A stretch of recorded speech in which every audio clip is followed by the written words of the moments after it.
ओम नमोजी आद्या वेद प्रतिपाद्या नैवेद्या आत्मरूपा देवा तुझी गणेशो सकलार्थमती प्रकाशो मने मुक्तिदासो अवधारी जोती.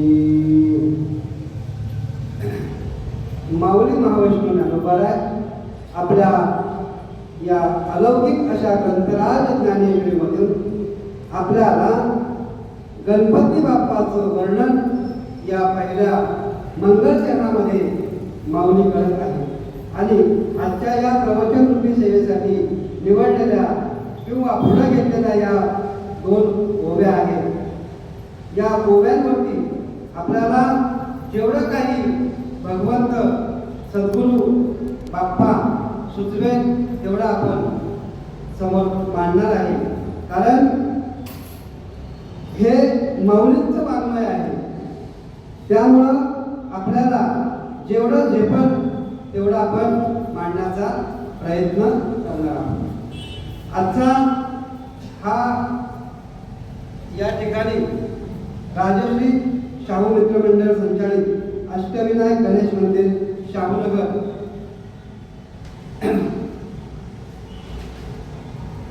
गेली अनेक वर्ष या ठिकाणी हा श्री गणेश जयंती महोत्सव संपन्न होत असतो.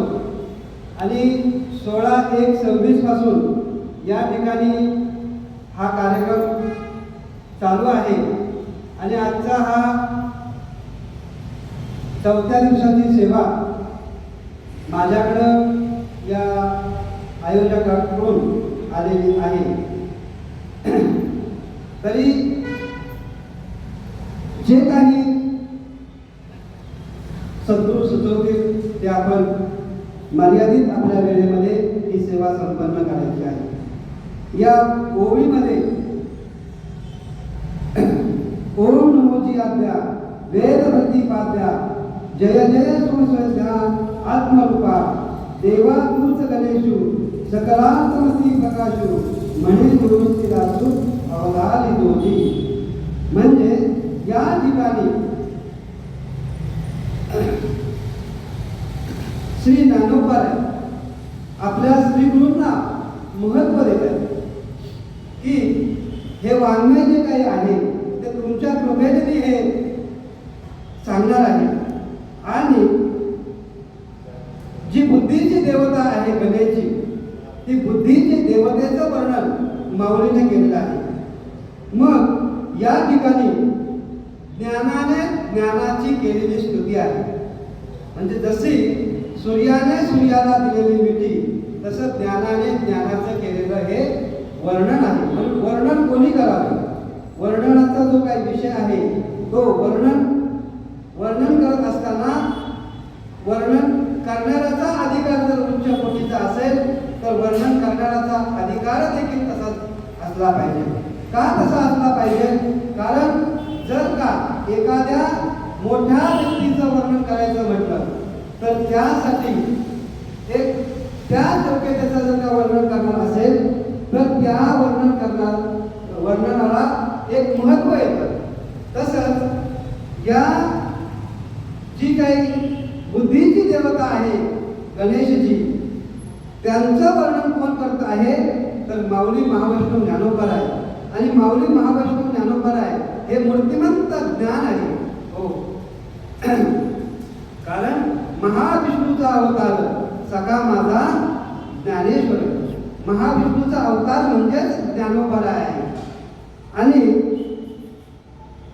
त्यांनी गणपती बाप्पांचं वर्णन करावं म्हणजे ज्ञानाने ज्ञानाचं वर्णन करावं असं या ठिकाणी आपल्याला दिसून येत आहे. मग या ठिकाणी ओम नमोजी आद्या वेद प्रतिपाद्या जय जय सुस्वेद्या आत्मरूपा. मग ओम म्हणजे काय? ओम आपल्याला कळलं पाहिजे. ओम म्हणजे निर्गुण निराकार ब्रह्म, त्याला ओम म्हटलेला आहे. आणि आद्या म्हणजे ज्या वेळेला सृष्टीची निर्मिती होते त्यावेळेला जी उत्पत्ती आहे ना ती आद्य आहे. म्हणजे ज्या वेळेला सृष्टीची उत्पत्ती झाली त्यावेळेला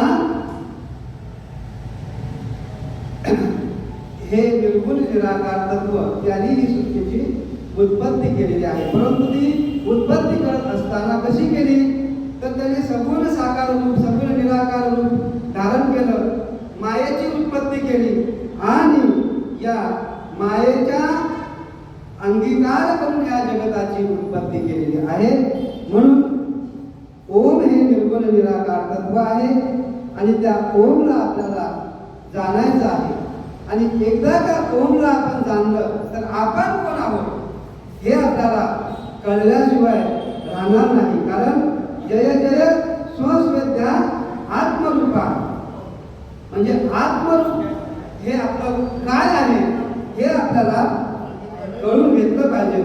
कारण आत्मरूप आपल्याला कळलं ना तर आपल्या जीवनामध्ये बाबा जे काही त्रिविध दुःख आहेत ना ते त्रिविध दुःखाची निवृत्ती होते.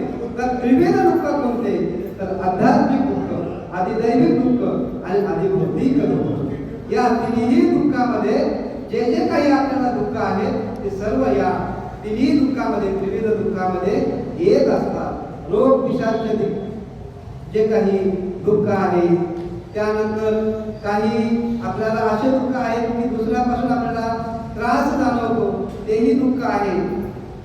मग असे तीन ज्या प्रकारचे दुःख आहेत त्या तिन्ही दुःखामध्ये सर्व दुःख आपले आहेत ना ती येत असतात. आणि ही दुःख आपल्याला जर घालवायची असतील तर आपल्याला आपल्या स्वरूपाची अनुभव आला पाहिजे. आपलं स्वरूप काय आहे हे कळलं पाहिजे. आणि एकदा का आपल्याला आपल्या स्वरूपाची प्रचिती आली, आपलं स्वरूप कळलं की काय होतं की आपल्याला आपल्या ठिकाण मग आपल्या ठिकाणाचं जे दुःख आहे ते दुःख निवृत्त होत असतं. मग या ठिकाणी माऊलीने या मंगल चरणामध्ये अतिशय सुंदर असं गणेशजींचं वर्णन केलेलं आहे. संपूर्ण वेदांत ठासून या पहिल्या जवळजवळ 20-25 ओळीवरती माऊलीने मंगल चरणाचं वर्णन केलेलं आहे. मग मंगल चरण 4 प्रकारचे आहेत. मंगल चरण हे 4 प्रकारचे आहेत. पहिलं जे मंगल चरण आहे ते म्हणजे नमस्कारात्मक मंगल, दुसरं जे आहे ते आशीर्वादात्मक मंगल आणि तिसरं जे आहे ते वस्तू निर्देशरूप मंगल आणि चौथं जे आहे ते अभेदात्मक मंगल. मग नमस्कारात्मक मंगल हे कोण कोणाला करतं तर श्री गुरूंना किंवा देवाला केलेला नमस्कार तो नमस्कारात्मक मंगल आहे. म्हणजे ओम नमोची आद्या वेद प्रतिपाद्या जय जय स्वस्वेद्या आत्मरूपा. आणि दुसरा जो आहे मंगलाचा प्रकार तो म्हणजे आशीर्वादात्मक मंगल. मग आशीर्वादात्मक मंगल हे श्री गुरुने शिष्यासाठी केलेलं मंगल आहे.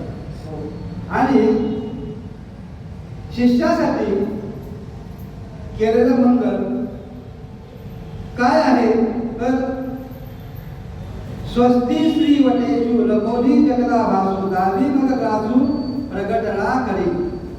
465 मध्ये ही म्हणजे आशीर्वादात्मक मंगल जे आहे ते आलेलं आहे.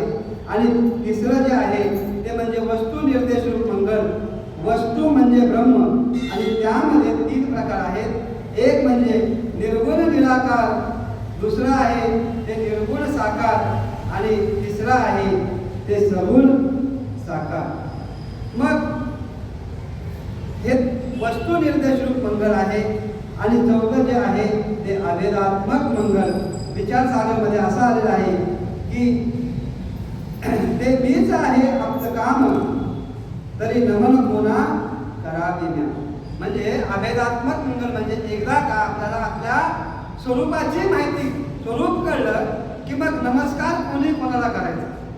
अभेदात्मक मंगल जे आहे ते नमस्कार करण्याला काही शिल्लक राहत नाही बाबा. मग असं हे मंगल चरण आहे. आणि या मंगल चरणामध्ये आपल्याला काय होतं बाबा की कोणतंही कार्य असो तरी त्या ठिकाणी मंगल म्हणजे त्या ठिकाणी शुभ कार्य कोणतंही असेल त्या ठिकाणी आपल्याला पहिल्यांदा गणेशाला वंदन करावं लागतं. आणि गणेशाला वंदन केल्याशिवाय कोणत्याही शुभ कार्याला सुरुवात होत नाही. आणि शुभ कार्याला सुरुवात करण्यासाठी गणपती बाप्पांना आपल्याला नमन करावं लागतं किंवा शरण जावं लागतं. म्हणजे आपलं कार्य गणपती बाप्पा सिद्धीच नेतात. कारण ते कसे आहेत तर ते दुःख निवारक आहेत. सुख करता दुःख हरता, म्हणजे ते सुख देणारे आहेत आणि दुःखाचं हरण करणारे आहेत. म्हणून मंगल चरणामध्ये आपल्याला गणेशजींचं या ठिकाणी माऊलीने वर्णन केलेलं आहे. आणि आपण गणेशजींचं जर का वर्णन माऊलीने केलेलं आहे, आपण जर का गणपती बाप्पा ही बुद्धीची देवता आहे आणि ज्या देवाचं आपण म्हणजे उपास्य आणि उपासक, आपण ज्या देवाचं आपण काय करतो उपासना करतो, त्या देवाचं उपासना केल्यानंतर ती देवता आपल्यावरती प्रसन्न होते. आणि प्रसन्न झाल्यानंतर काय होतं, ती आपल्यावरती कृपा करते. आणि कृपा केल्यानंतर काय होतं की आपल्याला देवाबद्दल आवड अधिक निर्माण होते आणि आपल्या ठिकाणाची जे काही मल आहे, विक्षेप आहे, हे दोष हळूहळू कमी होतात. आणि ते कमी कशाने होतात तर आपल्याला निष्काम कर्म, निष्काम उपासना केल्यानंतर आपल्या अंतःकरणातील मल आणि विक्षेप हे दोष निवृत्त होतात. आणि हे दोन दोष निवृत्त झाल्यानंतर आवरण म्हणजे अज्ञान दोष जे आहे ते अज्ञान दोष गणपती बाप्पांच्या कृपेने आपल्याला आपण अंतःकरणातील हे दोन दोष स्वतःने निवृत्त करायचे आहेत. आणि एकदा काही दोष आपले निवृत्त झाले की काय होतं बाबा की आवरण दोष म्हणजे अज्ञान दोष घालवण्यासाठी आपल्यावरती सद्गुरू कृपा करतात आणि सद्गुरू कृपा करून आपल्यातील अज्ञान निवृत्त करतात. आणि एकदा का अज्ञान आपलं निवृत्त झालं, अज्ञान गेलं की आपल्याला हे जे मायारूपी जगत आहे, असत असणारं जगत आहे हे आपल्याला कळतं. आणि सत्य काय असत्य काय याची आपल्याला जाणीव होते. आणि एकदा का सत्याची असत्याची आपल्याला जाणीव झाली की आपण या मायारूपी संसारामध्ये आपण अडकत नाही. हो, आणि या मायारूपी संसारातून आपल्याला जर का बाहेर पडायचं असेल तर काय केलं पाहिजे तर त्या गणपती बाप्पाला आपण शरण गेलं पाहिजे. कारण गणपती बाप्पा म्हणजे निर्गुण निराकार जे ब्रह्मतत्व आहे ते कोण आहे हे आपल्याला समजलं पाहिजे. निर्गुण निराकार जे ब्रह्मतत्व आहे, ओम जे आहे ना, ओम हे निर्गुण निराकार ब्रह्म आहे. आणि तुमच्या आमच्या ज्या देहामध्ये जे तत्व चैतन्य आहे ना ते कुटस्थ रूपाने या देहरूपी घरामध्ये असतं. म्हणून ते कुटस्थ रूपाने कुटस्थ चैतन्य आहे. मग हे कुटस्थ चैतन्य आणि ते ब्रह्म चैतन्य काही बाबा वेगळंच नाही. हो, ते या देहरूपी घरामध्ये असल्यामुळं जीव काय करतो मग की जीव या देहाला माझं म्हणतं आणि माझं म्हटल्यामुळं त्या ठिकाणी दुःख येत असतं. मग हे दुःख घालवायचं असेल तर मी आणि माझं हे आपण घालवलं पाहिजे. आणि मी आणि माझं हे घालवण्यासाठी आपल्याला काय केलं पाहिजे तर सत्कर्म केलं पाहिजे, सत्कार्य केलं पाहिजे. ज्या ठिकाणी कथा कीर्तन प्रवचन असतात त्या ठिकाणी आपण श्रवण केलं पाहिजे. कारण श्रवण केल्याशिवाय आपल्याला काहीही कळणार नाही. कारण श्रवणानेच आपल्या कानावरती चांगले शब्द पडतात, शास्त्र वाङ्मय आपल्या कानावरती पडतं. आणि शास्त्र वाङ्मय जोपर्यंत आपल्याला कळणार नाही, सद्गुरूंची कृपा होणार नाही, तोपर्यंत आपल्याला आत्मरूप आपल्याला जे आपलं स्वरूप आहे ते कधी कळणार. कारण जोपर्यंत आपल्याला आपलं स्वरूपच कळणार नाही तोपर्यंत आपल्याला ओम म्हणजे निर्गुण निराकार ब्रह्म काय आहे हे कळणार नाही. ओम हा एक मंत्र आहे, परंतु त्या ओमची साधना कशी करायची आणि ओमच्या साधनेने आपल्याला आपल्या स्वरूपाची प्राप्ती कशी होते हे या पहिल्या श्लोकामध्ये ओम नमोची आज्ञा वेद प्रतिपाद्या आणि वेदाने हे मान्य केलेलं आहे. वेदाने सांगितलेलं आहे की तुम्ही ओमचा जप करा. ओम म्हणजे निर्गुण निराकार तत्व जे आहे त्याची तुम्हाला प्रचिती येईल, त्याचा तुम्हाला अनुभव येईल. तो कधी येईल की जोपर्यंत आपण सद्गुरूंना शरण जाणार नाही. कारण सद्गुरू कसे आहेत तर सद्गुरू बाबा कसे आहेत तर सद्गुरू हे चालते बोलते ज्ञान आहे आणि ते ज्ञान आपल्याला तेच देणारे आहे. आणि जोपर्यंत आपल्याला ते ज्ञान आपल्या कानावरती पडणार नाही तोपर्यंत आपल्याला प्रचिती येणार नाही. कारण ते चालते ज्ञानाचे बिंब दयाचे अवयव सुखाचे कोंब एल माणूसपण ते भांब लौकिक भागू. म्हणजे चालतं बोलतं ज्ञान आपल्याला काय करतं, आपल्याला सुख देतं. मग आपण जे महात्मे आहेत ते आपल्यासारखे असतात, परंतु त्यांचं कार्य हे अलौकिक असतं. पण ते तुमच्या आमच्यासारखं असल्यामुळं आपल्याला काय होतं, ते आपल्याला आपल्या स्वरूपाबद्दल सर्व काही सांगण्याचा प्रयत्न करतात, परंतु आपण एवढं गांभीर्याने घेत नाही. त्यामुळं आपल्याला त्या ज्ञानापर्यंत पोहोचता येत नाही. आणि आपल्याला त्या ज्ञानापर्यंत पोहोचायचं असेल तर आपण त्या ज्ञानमूर्तीला आपण शरण गेलं पाहिजे. आणि जोपर्यंत शरण जात नाही तोपर्यंत आपल्याला आपल्या स्वरूपाची प्राप्ती होणार नाही. माऊली माऊली ज्ञानोबराय हे मूर्तिमंत ज्ञान आहे, परंतु त्यांनी सर्व काही श्रेय जर का कुणाला दिला असेल तर आपल्या गुरुवर्यांना आपल्या निवृत्ती दादांना दिलेलं आहे. कारण जे काही हे वाङ्मय मी सांगणार आहे, जे काही हे वाङ्मय माझ्या मुखातून बाहेर पडणार आहे, हा तुमचा कृपा आशीर्वाद आहे. तुमच्या कृपेने हे मला प्राप्त होणार आहे. म्हणजे सद्गुरूंची कृपा झाल्याशिवाय आपल्याला अध्यात्म कळणार नाही.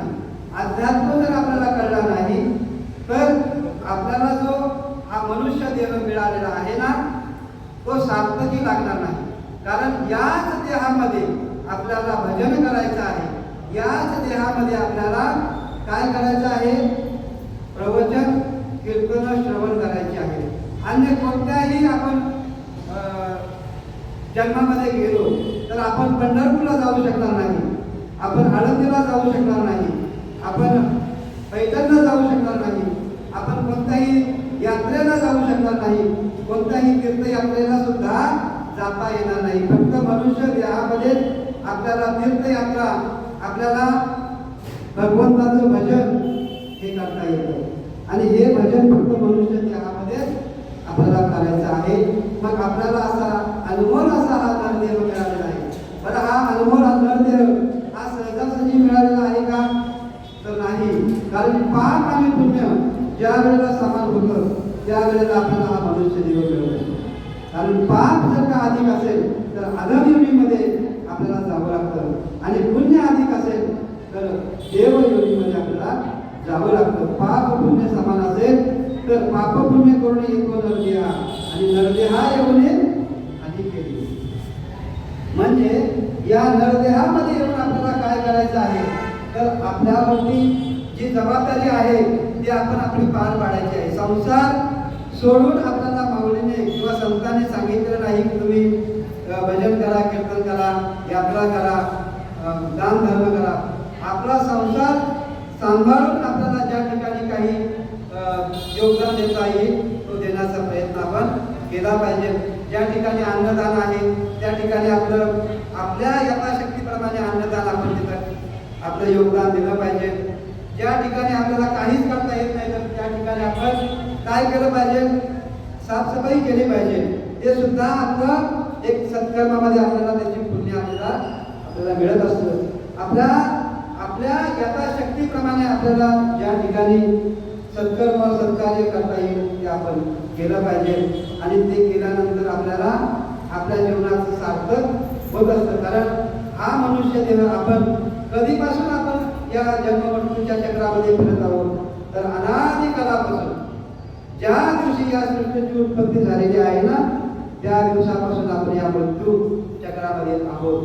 मग आपण तिथपासून आपण अजून फिरतोय. मग आपण फिरतोय म्हणजे का फिरतोय, तर आपल्याला आपलं स्वरूप आपल्याला अजून कळलं नाही, आपल्याला अजून आपल्या जीवनाचं महत्त्व कळलेलं नाही, म्हणून आपण फिरत आहोत. बरं बघा, एक योनी कोटी कोटी फेरा मग मनुष्य देहाचा वारा लागेल. एका योनीमध्ये कोटी वेळा जन्म घ्यावे लागतात. म्हणजे वृक्षाच्या जर का जन्मामध्ये गेलो तर एक वृक्ष 400 ते 500 वर्ष जगत असतं. म्हणजे असं कोटी वेळा तिथं आपल्याला जन्म घ्यावा लागतो. असं अदम योनीमध्ये जर का आपण कोणत्याही योनीमध्ये आपण जन्माला गेलो तिथं आपल्याला बोलता येत नाही, काही आपल्याला सांगता येत नाही. जे आपल्याला वाटायला येईल ते आपल्याला भोगायचं असतं आणि त्या ठिकाणी आपल्याला काही सुट्टी नसते. मग त्रास असो, काही असो, पावसामध्ये, उन्हामध्ये जे काही आपल्याला त्रास त्या योनीमध्ये आपण असो तो आपल्याला सहन करावा लागतो. मग आपल्याला आता हा अनायसी आपल्या पूर्व पुण्याने जर का हा देह मिळालेला आहे, तर या देहाचा आपण आपल्याला सार्थक करून घेतलं पाहिजे. आणि हे सार्थक कशामध्ये आहे, तर या संत संगतीमध्ये आहे, भगवंताच्या नामचिंतनामध्ये आहे.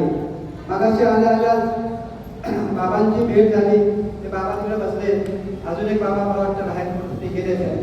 तर असं सहज बोलले बाबा की एवढा मोठा परिसर आहे, एवढा मोठा हा उपक्रम 7 दिवसाचा आहे, परंतु आज एवढं मोठं मंदिर आहे, परंतु उपस्थिती किती कमी आहे. म्हणजे अजून आपल्याला मनुष्य देहाचं महत्त्वच कळलेलं नाही.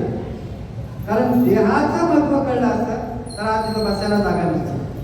कीर्तनकार, प्रवचनकार काय सांगतोय त्यापेक्षा आपल्या मुखावरती विठ्ठल विठ्ठल विठ्ठल किंवा ज्ञानदेव तुकाराम ज्ञानदेव तुकाराम हे जरी पडलं तरी ते पुण्य आहे. परंतु आज एवढा मोठा हा परिसर असून देखील या ठिकाणी उपस्थिती कमी आहे. हे दुर्दैव आहे, शोकांतिका आहे. या आयोजकांनी एवढा मोठा हा खटाटोप केलेला आहे, तो त्यांच्यासाठी नाही तर तुमच्या आमच्यासाठी केलेला आहे की या ठिकाणी ज्ञानदान आहे, अन्नदान आहे, नामदान आहे. त्याचा तुम्ही सर्वांनी आनंद घ्या, उपभोग घ्या, आपल्या जीवनात आनंद पाडवा. परंतु या ठिकाणी आज म्हणजे उपस्थिती कमी आहे. ठीक आहे, आजचा 4था दिवस आहे, अजून 3 दिवस आहेत, शेवट तरी या. आणि नाही जमलं तर काल्याला तरी या. काल्याचा महाप्रसाद जरी जीवनात आपल्याला पडला तरी आपल्या जीवनाचं थोडं का होईना, किंचित का होईना आपल्याला फळ नक्कीच मिळणार आहे. म्हणून बघा, आपल्याला आपल्या स्वरूप जोपर्यंत कळणार नाही तोपर्यंत आपल्याला आपल्या जीवनामध्ये काहीही फायदा होणार नाही. कारण हा संसारच मुळात दुःखरूप आहे. संसार कसा आहे तर बघा, दुःखरूप देह दुःखाचा संसार, सुखाचा विचार नाही कोठे. या संसारात आणि या संसारात सुख कोठे आहे. संसारामध्ये सुख नाही. मग सुख कुठे आहे, सुख कुठे आहे तर सुखरूप ऐसा तुझं कोणी सांगा, माझ्या पांडुरंगा सारी का. म्हणजे परमात्मा भगवान पंढरीश रायाच्या चरणाशी काय आहे, सुख आहे. गणपती बाप्पांच्या चरणाशी काय आहे, सुख आहे. परंतु आपण जिथं सुख आहे त्या ठिकाणी आपण जाण्याचं टाळत आहोत आणि ज्या ठिकाणी सुख नाही त्या ठिकाणी आपण सुख शोधत आहोत. त्या सुखामध्ये आपण रममान झालेलो आहोत. ज्या ठिकाणी आपण सुख नाही त्याच ठिकाणी आपण सुख शोधतोय. वास्तविक तिथं आपल्याला दुःखच आहे. बघा, दुःख बांधवडी आहे या संसार, सुखाचा विचार नाही कोणी. म्हणजे त्या ठिकाणी सुखच नाही, त्या ठिकाणी आपण सुख शोधत आहे. आणि आपल्याला जो मिळालेला हा काही म्हणजे भाडे तत्त्वावरती आपण ज्या वेळेला एखादं रूम घेतो, तो करार संपला की आपल्याला दुसरा घराची आपल्याला सोय करावी लागते, बरोबर ना. तसं हा देहाचा सुद्धा करार आपल्याला करून पाठवलेला आहे. ज्या दिवशी आपला करार संपेल त्या दिवशी जरी तुम्ही नाही म्हणते मला हा घर सोडायचं, एक वेळ आपण भाड्यावरती व्यावहारिक संसारातलं घर जर घेतलं बाबा तर काय होईल, तिथं आपण त्या मालकाला सांगू शकतो थांब बाबा अजून मला महिनाभर इथं थांब, मला जरा वेळ दे. परंतु ह्या जो देह मिळालेला आहे ना, ह्या देहाचा करार संपला की तिथं मात्र सुट्टी नाही. जर का आपल्या पुढ्यामध्ये ताट असेल, ताटामधला घास हातात असेल, हातातला घास तोंडात जाईल का नाही सांगता येत नाही, आणि तो सत्य आहे बघा. आणि तोंडातला घास पोटामध्ये पण जाईल सांगता येत नाही, कारण त्याच्या सत्तेने हे सर्व चालते. चाले हे शरीर कोणाची असते, म्या बोलविला वेद बोले, म्या चालविला सूर्य चाले. याच्या सर्व सत्तेने हे सर्व काही चालते बाबा. तुमचं आमचं या ठिकाणी काहीच नाही. म्हणून आपल्याला आपल्या स्वरूपाची ओळख करून घेतली पाहिजे. आणि ती ओळख कधी करून घेतली पाहिजे तर हा घास पोटात जाण्याच्या अगोदर, किंवा हा घास आपल्या पोटात जाईल किंवा न जाईल याची आपल्याला खात्री नाही. मग हा घास पोटात घालवणारा जो कोण आहे त्याची आपल्याला आठवण झाली पाहिजे, त्याचं स्मरण झालं पाहिजे. आणि त्याचं स्मरण झालं तर दुःख बांधवडी आहे हा संसार. तर दुःख बांधवडी म्हणजे दुःखरूप असणारा हा संसार काय होणार आहे, आपल्याला सुटणार आहे. आणि या संसार सागरातून सुटायचं असेल तर आपल्याला काय केलं पाहिजे, तर आपल्याला आपल्या जीवनाचं कल्याण करून घेतलं पाहिजे. आणि याच देही याच डोळा मुक्तीचा सोहळा, जिवंत म्हणत आपल्याला हा सर्व काही जन्म मृत्यूचा जो काही व्यवहार आहे ती थांबवायची आहे. कारण मेल्यानंतर सुद्धा म्हणजे देह सोडल्यानंतर आपल्याला मुक्ती मिळणार आहे असं आपण म्हणतो. परंतु जिवंत असतानाच आपल्याला आपल्या स्वरूपाचा आपल्याला आनंद घ्यायचा आहे. आणि तो आनंद आपण कधी घ्यायचा आहे तर आताच घ्यायचा आहे बाबा. नाहीतर हा चिखलरूपी संसारामध्ये आपल्याला कधीच सुख मिळणार नाही. सांगू का तुम्हाला अजून सोपं, बघा चिक्कूचं जे फळ आहे ना, तर त्या चिक्कूच्या फळामध्ये बी असते एक बी. तर ती बी कशी बघा, त्या चिक्कू मधली बी आपण जर का चिक्कू फोडलं तर त्या चिक्कू मधली बी अलगद बाहेर पडते. त्या चिक्कूला ती चिटकून राहत नाही. अगदी तसंच आपण आपल्या बायका मुलांमध्ये संसारामध्ये राहत असताना त्यांच्यापासून अलग राहायचं. हो, अलग राहिल्यामुळे काय होतं, आपल्याला दुःख होत नाही. कारण कधी कधी आपली बायको सुद्धा कधी कधी म्हणते तुम्हाला काही काय म्हणते, तुम्हाला काही कळत नाही, बरोबर ना? हो, म्हणजे अवघड आहे बाबा. कळत नाही म्हणजे आपल्याला बरोबर कळत नाही. कारण कळलं असतं तर आपण एवढा 8 तासाने संसार केला असता का, नसता केला. कारण हा संसार होतच आहे आणि होणारच आहे. पण परमार्थ बाबा करायलाच पाहिजे, आणि केला नाही तर मात्र दुःख आहे. म्हणून त्या चिक्कू प्रमाणे आपल्याला राहायचं आहे. किंवा आंब्याचं जर का आपण, तुम्ही आंबा घ्या, आता आम्ही कोकणात असल्यामुळे आम्हाला माहिती आहे. तर तो आंबा जो आहे आंबा, तर आता तुम्ही इकडं लोक कसं तो आंबा कापून वगैरे खातात. परंतु आम्ही आमच्या गावाला लहान असताना तो आंबा अगदी पहिल्यांदा चोपून खाल्ल्यानंतर त्याच्या आतमधला जो तो कोळी म्हणतात तो अगदी त्याला चोळून म्हणजे असं म्हणजे त्याचा संपूर्ण चोथा करून तो खातो. मग असा त्याच्यातला सर्व बाजूला रस काढून खातो. किंवा अजून तुम्हाला अजून एक सोपं उदाहरण देतो की आपलं कसं झालेलं आहे ते. आता उन्हाळा चालू होतोय तर रसाचं आपण रसवंती ग्रह आपल्याला माहिती आहे. उन्हाळ्यामध्ये आपण सर्व त्याचा आस्वाद घेतो आणि आस्वाद घेत असताना काय होतं की तो रस आहे ना, तर तो रसाच्या दुकानात आपण गेल्यानंतर तुम्ही बघा तो पहिल्यांदा तो ऊस तो चरख्यामध्ये घातला जातो. पहिल्यांदा एकटाच घालतात, नंतर दुसऱ्यांदा पण तसंच घालतात, परंतु दुसऱ्यांदा तो डबल केला जातो. डबल घातला जातो. परत चौथ्यांदा त्याचा 4 बदल केले जातात. म्हणजे संपूर्ण त्याचा रस काढून घेतला जातो आणि रस काढून चोथा झाल्यानंतर तो चोथा कचऱ्याच्या डब्यात टाकला जातो. तसंच संसारामध्ये किंवा आपण ज्या काही ठिकाणी आपण योगदान देतो, म्हणजे नको त्या ठिकाणी काही काही वेळेला आपल्याकडनं योगदान जात असतं, त्या वेळेला फक्त आणि फक्त आपला वापर त्या ऊसाप्रमाणे केला जातो. नुसता आपल्याला रस काढून आपल्याला गोड गोड करून आपल्याला रस काढून घेतला जातो आणि स्वतः झाल्यानंतर फेकून दिला जातो. तसं संसारात सुद्धा असंच आहे.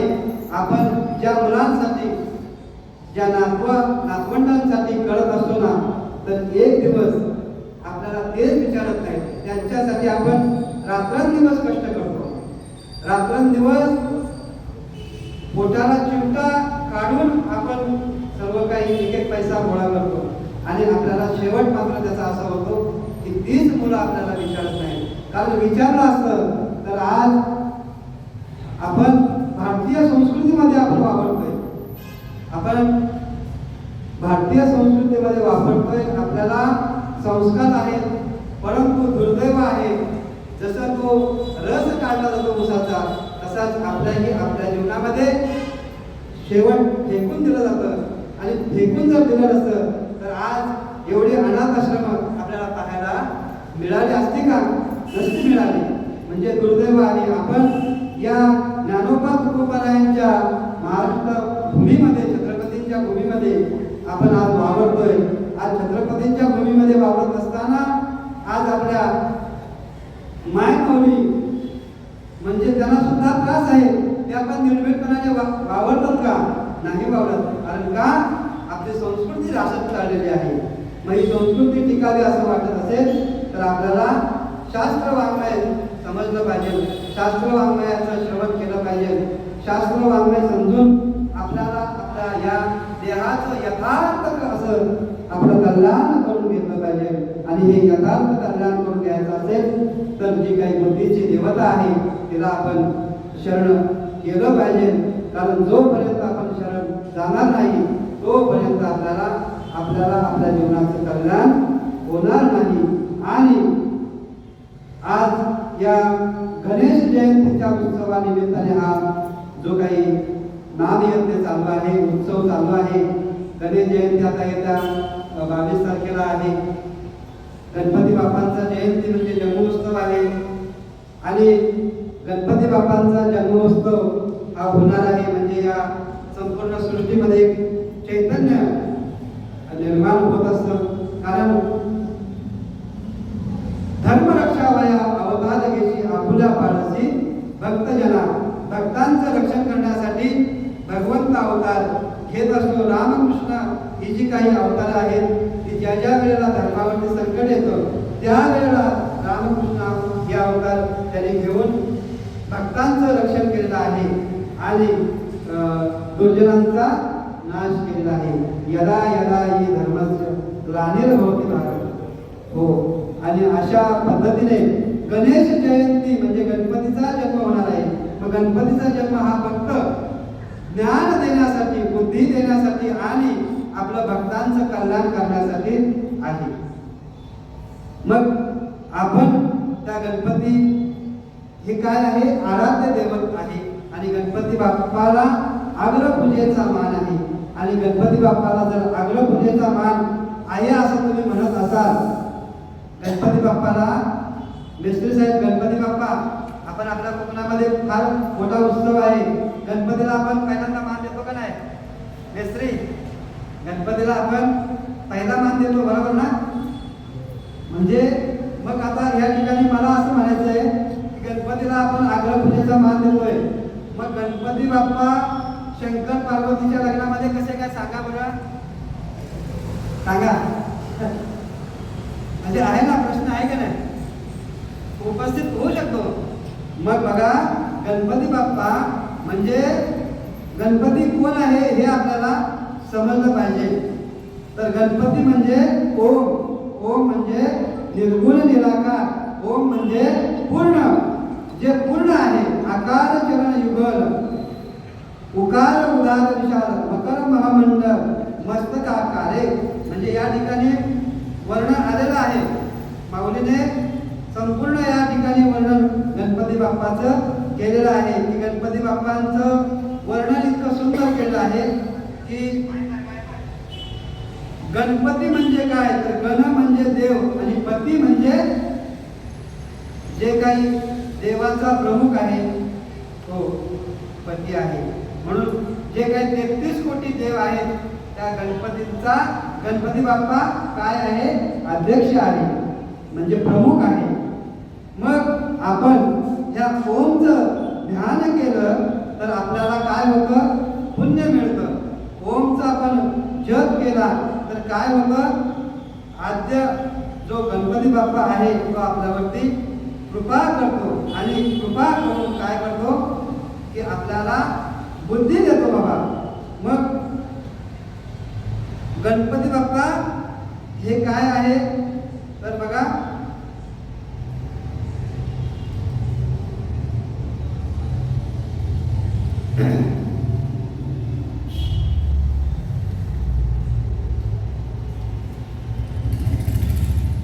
गणपती बाप्पा म्हणजे ब्रह्म विष्णू महेश हे तिन्ही देव एकत्र आले आणि हा गणपती बाप्पा म्हणजे ओम. आणि हा ओमचा आपण काय करायचं आहे, जप करायचं आहे, ध्यान करायचं आहे आणि आपल्या जीवनाचं कल्याण करून घ्यायचं आहे. आणि हे कल्याण आपणच आपलं करून घ्यायचं, कारण आपली आपण करा सोडवणं संसार बंधन तोडणे. संसाराचं बंधन आपल्यालाच आपण तोडायचं आहे. आपलं बंधन जे काही बंध आपलं आहे ते आपली बायको किंवा आपला मुलगा कोणीही तोडणार नाही किंवा वडील सुद्धा आपला तोडणार नाही. प्रत्येकाने आपापलंच ही जन्ममृत्यूची गिरझार आपल्याला थांबवायची आहे आणि याच देहात आपल्याला ते प्राप्त करून घ्यायचं आहे. आणि असं हे माऊलींचं वाङ्मय आहे. आणि या गणपती बाप्पांचं जे काही वर्णन इतकं माऊलीने सुंदर केलेलं आहे की गणपती बाप्पांच्या ज्या हातामध्ये कमळ आहे त्या कमळाला काय म्हटलेलं आहे, शास्त्र आहे, शस्त्र आहे. त्याचं वर्णन संपूर्ण माऊलीने या पहिल्या मंगलचरणामध्ये केलेलं आहे. आणि गणपती बाप्पांचं वर्णन अतिशय सुंदर असं माऊलीने केलेलं आहे. कारण माऊली ही ज्ञानस्वरूप आहे, ज्ञानमूर्ती आहे आणि म्हणून त्यांनी गणपतीचं वर्णन अतिशय सुंदर, अतिशय सुरेख असं केलेलं आहे. आणि आज या ओवीवरती मला जे काही बोलण्यासाठी माऊलीने जे काही मला सुचवलेलं आहे, सद्गुरूने जे काही सुचवलेलं आहे, बाप्पाने जे काही सुचवलेलं आहे ते तुमच्यासमोर मी मांडण्याचा प्रयत्न फक्त केलेला आहे. आणि झालेली सेवा ही गणपती बाप्पांच्या चरणी समर्पित करतो आणि या ठिकाणी सेवेला पूर्णविराम देतो. विठाला